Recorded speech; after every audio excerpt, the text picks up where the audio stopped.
Hello friends, welcome back once again.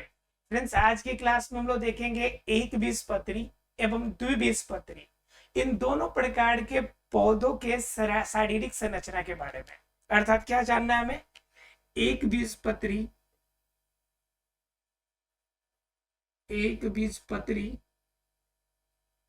एवं द्विबीजपत्री, एक बीजपत्री एवं द्विबीजपत्री पौधों के शारीरिक संरचना के बारे में।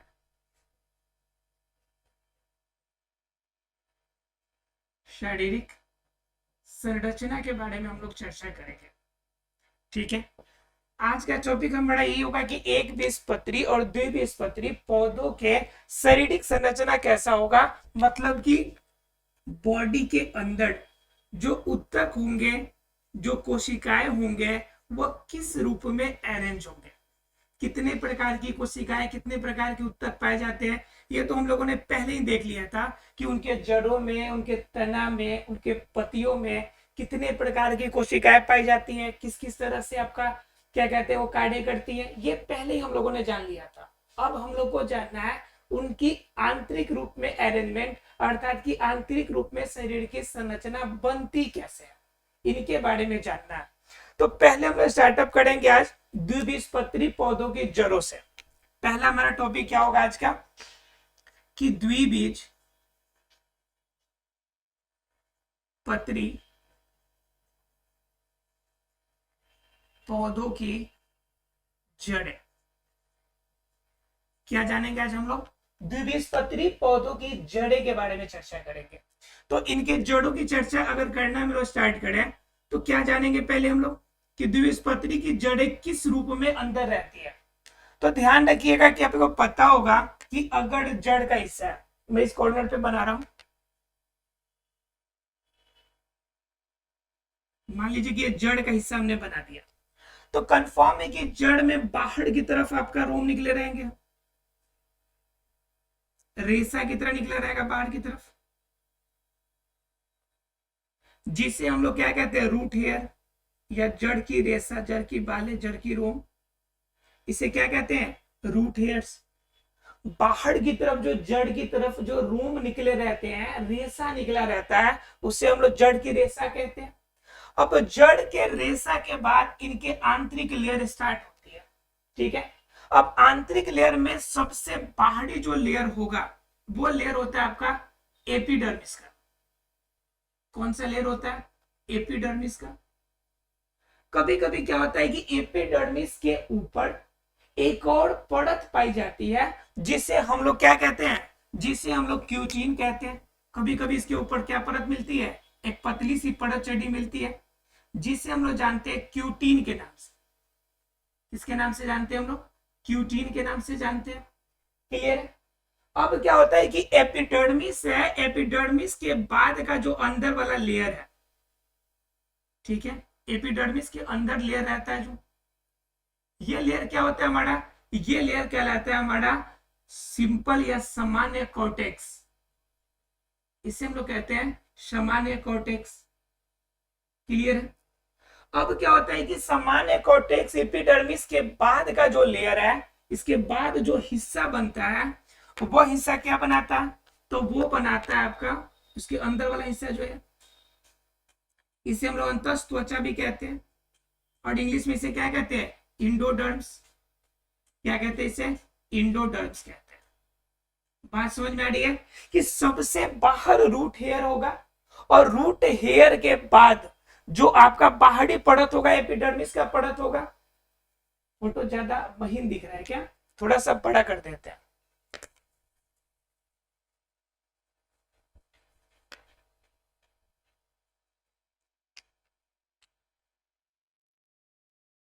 समझने की कोशिश करेंगे।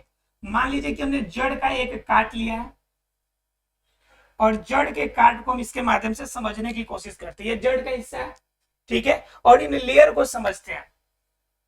ये लेयर वाला हिस्सा है आपका सबसे ऊपर वाला, ठीक है, और इन्हीं के ऊपर पतला पतला हेयर है।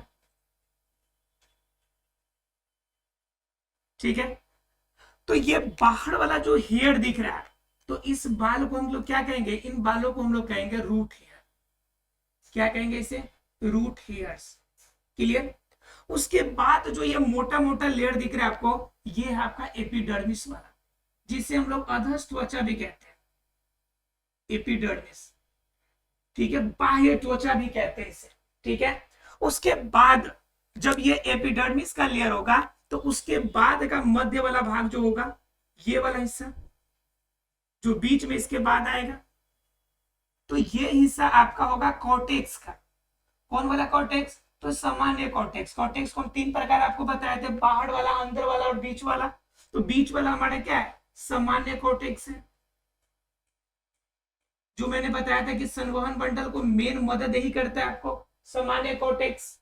उसके बाद जब आगे बढ़िएगा, तो उसके बाद आपका लेयर मिलता है किसका, उसके बाद मिलता है आपका कॉर्टेक्स का सबसे आंतरिक लेयर, जिसे हम लोग किस नाम से जानते हैं, जिसे हम लोग जानते हैं इंडोडर्मिस के नाम से। किसके नाम से जानते हैं, इंडोडर्मिस। इंडोडर्मिस को और किस नाम से जानते हैं हिंदी में, तो इसे अंतस त्वचा कहते हैं। हिंदी में अगर बात कहिएगा तो इसे क्या कहेंगे, अंतस त्वचा। क्लियर है आप लोग को, ये अंतस त्वचा है। अब अंतस त्वचा के बाद अगर अंदर जाइएगा, तो आपको पतला सा लेयर मिलेगा, ये पतला सा लेयर मिलेगा, जिसे हम लोग कहते हैं पेरीसाइकल। क्या कहते हैं इसे, पेरीसाइकल। तो कॉर्टेक्स का 3 लेयर मिल गया, इन तीनों लेयर को एक साथ अगर मिला देंगे तो कॉर्टेक्स बनेगा। और इसके बाद जब बचेगा, तो ये लेयर हमारा क्या हो जाएगा, ये हमारा पेरीसाइकल का है। ये हमारा तना का हिस्सा है, ध्यान रखिएगा, सॉरी जड़े का हिस्सा है। ये जड़ के बारे में हम लोग चर्चा कर रहे हैं, किसका, तो द्विबीजपत्री पौधों का। तो ये पेरीसाइकल हो गया। पेरीसाइकल के जब अंदर जाइएगा, तो अंदर जाने के बाद देखिए क्या होता है कि फ्लोएम मिलता है, ये फ्लोएम है।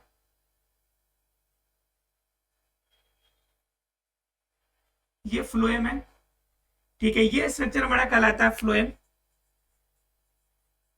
और फ्लोएम में आपको ये बताने की जरूरत नहीं है कि अंदर वाला फ्लोएम कौन सा कहलाता है, क्योंकि फ्लोएम का भी 2 पार्ट हमने बताया था आपको। एक बताया था आपका प्रोटोफ्लोएम, और एक बताया था मैंने आपको मेटाफ्लोएम। एक होता है जो आपका पुराना होता है, पहले वाला होता है, उसे प्रोटोफ्लोएम कहते हैं, और जो बाद में बनता है उसे मेटाफ्लोएम। और इनके बाद जब यहाँ पे मिलेगा स्ट्रक्चर, तो ये स्ट्रक्चर इन्हीं की त्रिज्या के साथ में, ये नीचे की तरफ ऐसे नली के समान दिखेगी आपको। ये नली के समान जो संरचना दिख रही है, ये जो संरचना ये कहलाती है आपकी क्या, ये संरचना कहलाती है आपकी जाइलम। क्या होती है, जाइलम। ठीक है, इसमें क्या होगा, इसमें भी जाइलम 2 प्रकार के मैंने बताए थे, एक होता है आपका प्रोटोजाइलम, एक होता है मेटाजाइलम। तो बाहर वाला कौन सा होगा, बाहर वाला आपका प्रोटोजाइलम होगा, जो बाहर की तरफ निकला हुआ है। ये वाला भाग ऊपर वाला क्या होगा, प्रोटोजाइलम, प्रोटोजाइलम होगा। ठीक है, और अंदर वाला क्या होगा, मेटाजाइलम होगा। क्लियर है, तो इस तरह से बनेगा। उसके बाद क्या है कि ये फ्लोएम और ये जाइलम, इन दोनों के बीच में कनेक्टिविटी के रूप में, बीच बीच में ये कनेक्शन करने के लिए, दोनों को जोड़ने के लिए एक ऊतक पाया जाता है, जिसे हम लोग कहते हैं कंजेक्टिव ऊतक। जिसे हम लोग क्या कहते हैं, कंजेक्टिव, कंजेक्टिव ऊतक। राइट फ्रेंड्स, क्या हो गया, कंजेक्टिव ऊतक। अब बात हो गई आपको मेटा और प्रोटो, उसके बीच में दोनों को जोड़ने के लिए क्या हो गया, हमारा कंजेक्टिव ऊतक हो गया, ये जोड़ने वाला पार्ट है। अब क्या होता है कि इसके अंदर एक और आपका छोटा सा पार्ट पाया जाता है, जिसे हम लोग पिथ के नाम से जानते हैं, जिसे हम लोग किस नाम से जानते हैं, पिथ, या हिंदी में इसी को क्या कहते हैं, मज्जा कहते हैं। क्या कहते हैं इसे, मज्जा कहते हैं। क्लियर है आप लोग को, तो इस तरह से जो लेयर बनेगा कंप्लीट, यह लेयर बनेगा हमारा किसका, तो ये बनेगा द्विबीजपत्री पौधों की जड़ों का। बात समझ में आ रही है। अब द्विबीजपत्री पौधों की जड़ों में आपको समझ में आ गया होगा कि किस तरह से आंतरिक रूप में स्ट्रक्चर रहती है। ठीक है, ये मैंने आपको एक अनुप्रस्थ काट को दिखाया, मतलब उसके पार्ट को काटकर साइड से, और साइड में लेयर दिखाया मैंने सबको। अगर इसे गोला रूप में मैं आपको दिखाऊं तो सीधा सिंपल शब्दों में समझ सकते हैं कि ये गोला है, तो सबसे अंदर आपका ये जाइलम हो जाएगा और इसके साथ में फ्लोएम। एक बात हमेशा ध्यान रखिएगा कि इसमें जाइलम और फ्लोएम एक त्रिज्यीय रूप में, देखिए एक साथ ही दिख रहे हैं आपको लगभग लगभग। तो जब जनरली कहा जाता है कि इसमें जो द्विबीजपत्री पौधों की जो जड़ें होती है, इसमें जाइलम और फ्लोएम एक त्रिज्यीय रूप में होते हैं, एक त्रिज्यीय रूप में पाए जाते हैं, एक त्रिज्यीय रूप में पाए जाते हैं। क्लियर? ये किस रूप में पाए जाएंगे? एक त्रिज्यीय रूप में आपको जनरली पाए जाते हैं। क्लियर है? अब क्या है कि एक ही त्रिज्यीय का रूप का मतलब हो गया कि यहां पे आपका जाइलम अगर मिलेगा तो इसके सामने फ्लोएम, दोनों तरफ से त्रिज्या समान होगी। ध्यान से समझिए आप इसे। जैसे मान लीजिए कि ये हमारा केंद्रक हो गया, ठीक है। अब यहां पे अगर जाइलम अवेलेबल है, जाइलम का स्ट्रक्चर, तो मान लीजिए कि फ्लोएम क्या होगा, जितना इनके बीच का डिस्टेंस है, मान लीजिए इसके बीच के डिस्टेंस है मान लीजिए 1 नैनोमीटर, ये क्या है माइक्रो में रखते हैं हम, 1 माइक्रोमीटर, 1 माइक्रोमीटर जिसे हम म्यू से डिनोट करते हैं, 1 माइक्रोमीटर है। तो क्या होगा कि यहां से जो फ्लोएम का स्ट्रक्चर होगा, यह फ्लोएम का स्ट्रक्चर भी कितने डिस्टेंस पे होगा, मात्र 1 माइक्रोमीटर पे ही होगा। अर्थात कि जाइलम और फ्लोएम दोनों की लगभग लगभग केंद्र से जो दूरी होगी लगभग एक समान होगी। इस वजह से इसे कहा जाता है कि जाइलम और फ्लोएम द्विबीजपत्री पौधों के अंदर क्या होगा, यह एक त्रिज्यीय रूप में हो। किसके रूप में होगा? एक त्रिज्यीय रूप में आपका काम करेगा। क्या होता है कि इसके अंदर अवृद्धि होती है। अब क्या होता है कि जो एपिडर्मिस बाहर वाला हिस्सा होगा, तो बाहरी हिस्सा तो कंफर्म है कि इसके ऊपर एक और परत होगी, क्योंकि पानी होगी। आपका जमीन के अंदर रहना है तो जमीन पानी का जमा होगा, घुलित अवस्था में अंदर से खनिज लवण लेने हैं, तो उस कंडीशन में हो सकता है कि एपिडर्मिस का जो लेयर है वह खराब हो जाए। तो उन खराब होने से उसे बचाने के लिए एपिडर्मिस लेयर के ऊपर एक और पतला सा परत होता है, जिसे हम लोग क्यूटिकल परत के नाम से जानते हैं, जो क्यूटीन का बना होता है। किसका बना होता है? क्यूटीन का बना होता है। वो क्या करेगा, तो वह वास्तव में पौधों के जड़ों को पानियों से सुरक्षा देगा, गलने नहीं देगा, सड़ने नहीं देगा, खराब नहीं होने देगा। तो उनकी सुरक्षा की जिम्मेवारी किसकी है? क्यूटीन की है, जो किसके ऊपर पाई जाती है? तो एपिडर्मिस के ऊपर। एग्जाम में जब क्वेश्चंस आते हैं तो इस रूप में स्ट्रक्चर बना सकते हैं। अब देखिए अनुप्रस्थ काट पे यहां तक बना दिए, ये स्ट्रक्चर गोल गोल घुमा लीजिएगा, गोल गोल घुमाइए, ये देखिए। फिर यहाँ पे क्या मिलेगा आपको? जाइलम मिलेगा, बीच में आपका क्या हो जाएगा? कंजेक्टिव। फिर उसके बाद यहाँ पे क्या मिलेगा? या फिर फ्लोएम मिलेगा। फिर यहाँ पे बगल में क्या मिलेगा? जाइलम मिलेगा, ये जाइलम मिलेगा। फिर बीच में क्या मिलेगा आपको? फ्लोएम मिलेगा, ये जाइलम हो गया। और इधर फिर बीच में क्या है आपका? बीच में कंजेक्टिव टिश्यूज है। तो ये क्या होगा, एक तरह से देखिए ध्यान से, तो एक सर्कल बनाएगा। क्या बनाएगा? यह सर्कल बनाएगा। और यह सर्कल हमारा क्या कहलाएगा? यह सर्कल हमारा कहलाएगा संवहन बंडल। यह सर्कल हमारा क्या कहलाएगा? संवहन बंडल। बात समझ में आ रही है? तो इस संवहन बंडल में क्या क्या मिलेगा हमें? जाइलम, फ्लोएम और क्या बीच में आपका पीत, और इसके अलावा आपका कंजक्टिव उत्तर, जो दोनों को जोड़ के रखेगा। तो ये सर्कल बन गया और इनके ऊपर बाहरी आवरण है। ये आपका बिल्कुल गोलाकार रूप में होगा। ये मैंने आपको क्या कर दिया है कि जैसे मान लीजिए कि ये पौधा जा रहा है, पौधे को मैंने साइड काट के ऐसे रख दिया कि देखो भाई कि इसमें ऐसे ऐसे लाइन से स्ट्रक्चर बने हुए। बात समझ आ रही है? ये स्ट्रक्चर क्या होगा? ऐसे रूप में होगा, ऊपर से नीचे की तरफ, मतलब कि ऐसे है। ये पौधा ऐसे है, पौधा ऊपर की तरफ है और ये साइड से मैं आपको दिखा रहा हूं।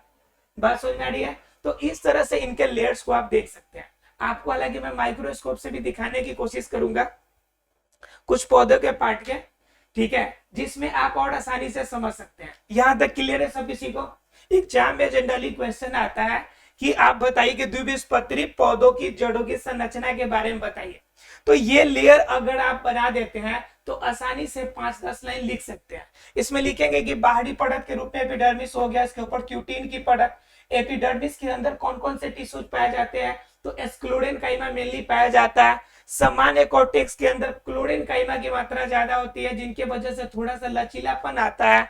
उसके बाद एपिडर्मिस लेयर में आपका पेरेनकाइमा का मात्रा ज्यादा होता है, जिनकी वजह से इनके अंदर वृद्धि ज्यादा होती है।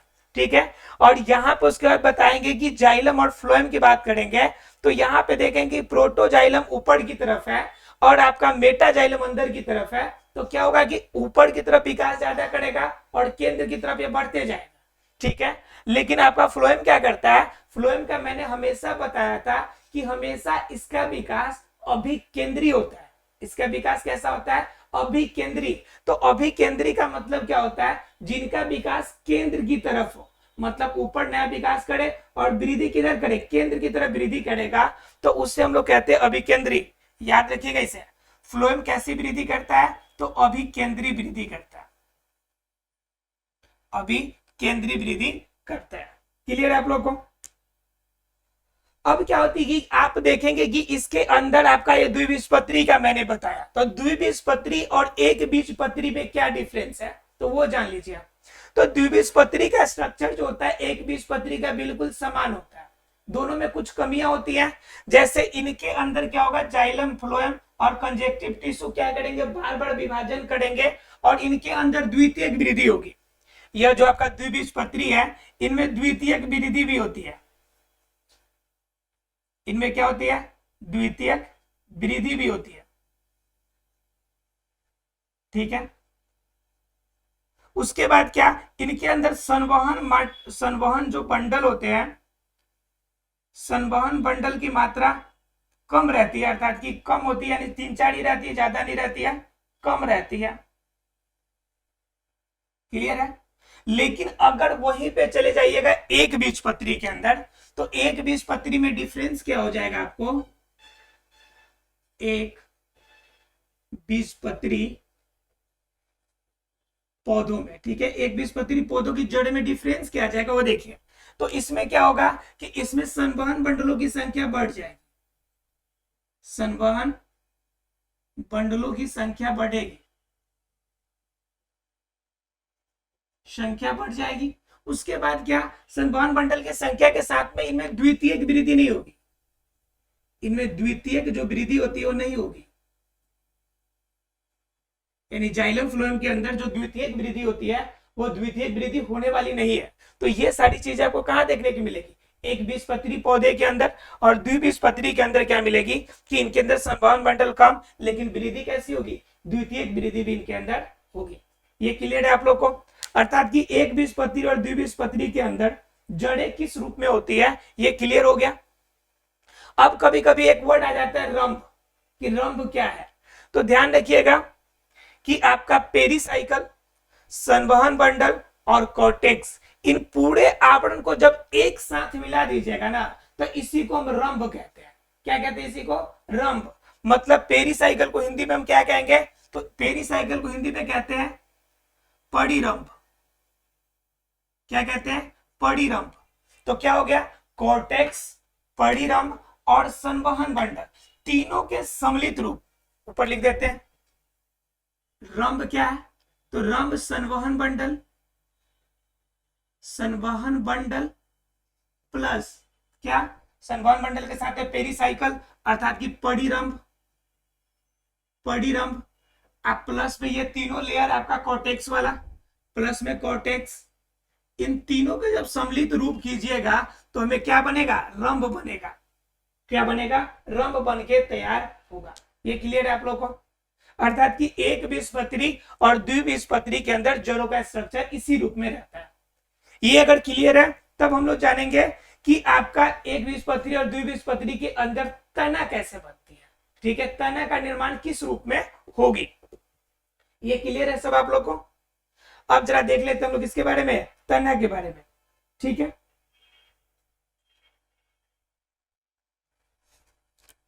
देखिए आपको क्या करना है कि फोटो बनाने आना चाहिए। फोटो कैसे बनेगा, अगर कॉन्सेप्ट याद रहेगा तो। देखिए हर एक कॉन्सेप्ट पीछे से कनेक्टेड होता है। आपको अगर पीछे के उत्तर की तरीका अगर पता हो तो आप आसानी से बनाएंगे कि कौन किस लेयर में होता है। और फोटो बना के बताने में ये एक प्लस पॉइंट होती है कि आपको ये समझ में आती है कि जो चीजें हमने पढ़ी है वो वास्तव में पौधों के अंदर होती कहाँ पे।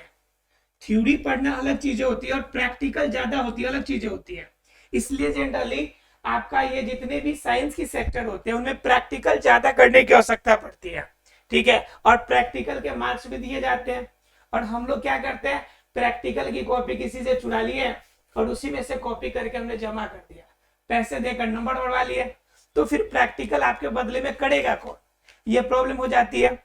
देखिए अब हम लोग जानते हैं द्विबीजपत्री पौधों के अंदर जो जड़ तना होती है वो कैसे विकसित होती है। द्विबीजपत्री पौधों में तना, द्विबीजपत्री पौधों में क्या, तना। इनकी तना का विकास कैसे होगा, इनको भी लेयर बाय लेयर समझने की हम कोशिश करेंगे, ठीक है। और लेयर के माध्यम से हम समझने की कोशिश करें कैसे बनेगा। ये देखिए सबसे बाहर तो आपको क्या बन जाएगा, ये तो एपिडर्मिस का लेयर रहेगा, एपिडर्मिस का लेयर रहेगा, ठीक है। और इनके ऊपर भी आपका रेशा की तरफ निकला रहेगा, जिससे हम लोग क्या कहेंगे, तना का रेशा का है या स्टेम हेयर का है, इसे क्या कहेंगे, स्टेम हेयर। क्लियर है। अब स्टेम हेयर के बाद यानी और एपिडर्मिस के बाद जो लेयर होगा, इसके अंदर जो लेयर होगा, इसके बाद ये जो लेयर बन रहा है इससे हम लोग कहते हैं हाइपोडर्मिस। क्या कहते हैं इसे, हाइपोडर्मिस का लेयर,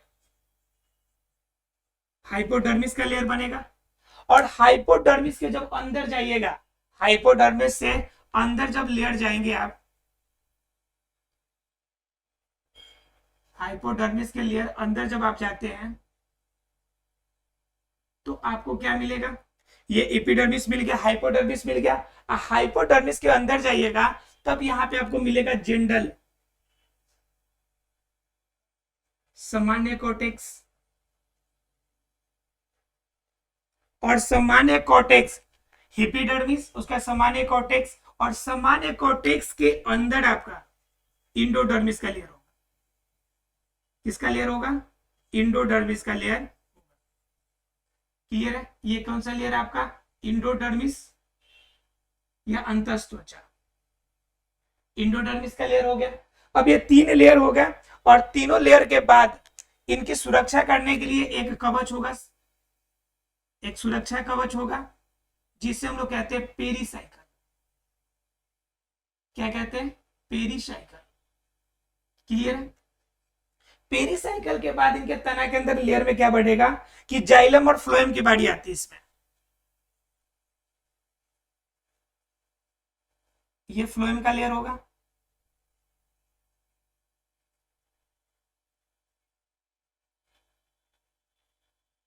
फ्लोएम का लेयर होगा इस रूप में। और फ्लोएम में सबसे ऊपर वाला ये होगा आपका प्रोटोफ्लोएम। क्या होगा, प्रोटोफ्लोएम।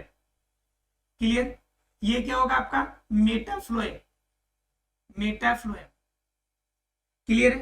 प्रोटोफ्लोएम और मेटाफ्लोएम ये होंगे। ये देखिए ये सब फ्लोएम का लेयर है। क्लियर। अब ये फ्लोएम जब हो जाते हैं तो फ्लोएम के बाद का जो लेयर होगा वह किस रूप में होगा, बीच में एक पतला सा परत होगा, बीच में एक पतला सा फिर लेयर होगा जो किसका लेयर होगा, वो कैम्बियम का लेयर होगा। किसका लेयर होगा, कैम्बियम का लेयर होगा। और कैम्बियम के जब दूसरे साइड जाएंगे तो दूसरे साइड क्या मिलेगा आपको, जाइलम का लेयर। किसका मिलेगा, जाइलम का लेयर। ये क्या बनाएगा आपका, जाइलम। जाइलम के अंदर भी 2 प्रकार के जाइलम, कौन कौन, एक मेटा और एक प्रोटो। इसमें क्या होगा, और 3 तरह के आपको इसमें मेडुलरी रेस भी मिलेंगे आपको देखने को। तो इसमें बाहर वाला कौन सा मिलेगा, आपका इसमें बाहर की तरफ कौन सा रेज मिलेगा आपको, तो बाहर मिले अंदर बाहर मिलेगा आपको मेटाजाइलम, इसमें बाहर मिलेगा मेटाजाइलम, मेटाजाइलम मिलेगा। मेटाजाइलम के बाद जो अंदर वाला होगा, अंदर वाला में बीच में आपको क्या मिलेगा, आपको बीच में कुछ मेडुलरी रेज मिलेगा, मेडुलरी रेज मिलेगा। और इसके अंदर जो मिलेगा ये वाला हिस्सा, ये छोटा वाला जो हिस्सा अंदर मिलेगा, ये अंदर वाला हिस्सा क्या कहलाएगा आपका, ये अंदर वाला हिस्सा ही आपका कहलाएगा प्रोटोजाइलम। क्या होगा आपका, प्रोटोजाइलम। ठीक है, लेकिन इसके अंदर क्या होगा कि इसके अंदर एक और चीज पाई जाएगी जिसे हम लोग कहेंगे पीथ। क्या कहेंगे, ये बनेगा आपका पीथ बनाएगा। ठीक है, ध्यान रखिएगा इसमें कैम्बियम है, कैम्बियम का लेयर इसमें है, उसमें कैम्बियम का लेयर नहीं था, इसमें कैम्बियम का लेयर हमें मिलेगा। और नीचे पीथ होंगे जो छोटे छोटे अंश मिला के बड़े रूप में बनाएंगे, ऐसे रहेंगे। ठीक है, ये आपका पीथ का लेयर हो गया। तो इस तरह के जो स्ट्रक्चर बनेंगे वो क्या बन के तैयार होगा, ये बन के तैयार होगा आपका स्टेम का। ठीक है, और बीच में जो जाइलम वाला हिस्सा है, इस जाइलम वाले के मेडुलरी रेज के बीच में वाला हिस्सा जो है, ये वाला जो हिस्सा होगा, ये वास्तव में क्या होगा, उड जाइलम होगा, उड जाइलम, जिसे हम लोग सामान्य भाषा में हिंदी में कहते हैं कि खोड़। जो लकड़ी जब कटाता है तो लकड़ी को हम लोग देखते हैं वो कहते होंगे खोड़, सुने आप लोग खोड़, मतलब लकड़ी जो आपका ज्यादा पका हुआ होता है, ज्यादा मजबूत होता है, तब हम कहते हैं कि खोड़ है लकड़ी में। क्या होता है, खोड़, तो उससे हम लोग कहते हैं खोड़। और वो होता है वास्तव में उड जाइलम। क्या होता है, वो उड जाइलम होता है, अर्थात कि लकड़ी बनाने वाला जाइलम का लेयर। क्लियर। तो ये देखिए द्विबीजपत्री पौधे के अंदर हम लोगों ने देखा। अब इसके अंदर एक और चीज आपको ध्यान रखनी है कि इसके अंदर जो पेरीसाइकिल होगा, पेरीसाइकिल जो होगा, और जनरल कॉर्टेक्स, तो इसमें सामान्य कॉर्टेक्स, तो पहला काम मैंने बताया था आपको कि इनके अंदर क्या पाया जाता है, कोलेनकाइमा। और कोलेनकाइमा होगा तो इसकी वजह से क्या हो जाएगा, इनके अंदर दो क्वालिटी आएंगी, एक लचीलापन बढ़ेगा, एक क्या बढ़ेगा, लचीलापन बढ़ेगा, दूसरा वृद्धि विकास में मदद करेगा। ठीक है, किसके अंदर, सामान्य कॉर्टेक्स के अंदर कोलेनकाइमा मिलेगा, पीछे भी मैंने बताया था आपको। उसके बाद क्या ध्यान रखना है आपको, इसमें एक और चीज आपको जो ध्यान रखने वाली है वो है इनका संवहन बंडल। तो संवहन बंडल कैसा मिलेगा, फ्लोएम वाला, जाइलम और कैम्बियम तीनों को मिक्स करके, जब तीनों एक साथ होता है तो इसे बंद प्रकृति का संवहन बंडल कहते हैं। क्या कहते हैं, बंद प्रकृति का, बंद प्रकृति का संवहन बंडल, संवहन बंडल। ठीक है, और जिसके अंदर कैम्बियम नहीं पाया जाता है उसे कहते हैं खुला प्रकृति का संवहन बंडल या ओपन वैस्कुलर बॉन्ड। ठीक है, ओपन वैस्कुलर बॉन्ड। ठीक है, तो ध्यान रखिएगा इसका कि बंद प्रकृति का संवहन बंडल और खुला प्रकृति का, एग्जाम में कभी क्वेश्चन पूछ दे तो कहेंगे कि ये तो पढ़ा ही नहीं हमने, ऐसा नहीं है। बंद प्रकृति का वही होगा कि कैम्बियम पाया जाएगा, और जिसमें नहीं पाया जाएगा वो क्या हो जाएगा, आपका खुला हो जाएगा। मतलब सीधी सी बात समझिए ना कि जो कैम्बियम की वजह से पैक हो जाए, जो कैम्बियम की वजह से सील हो जाए, तो उसे हम बंद प्रकृति का कहेंगे, और जो खुला रहे बिना कैम्बियम का रहे उसे ओपन कहेंगे। तो इस तरह से हमारा बनेगा क्या, द्विबीजपत्री पौधों का तना।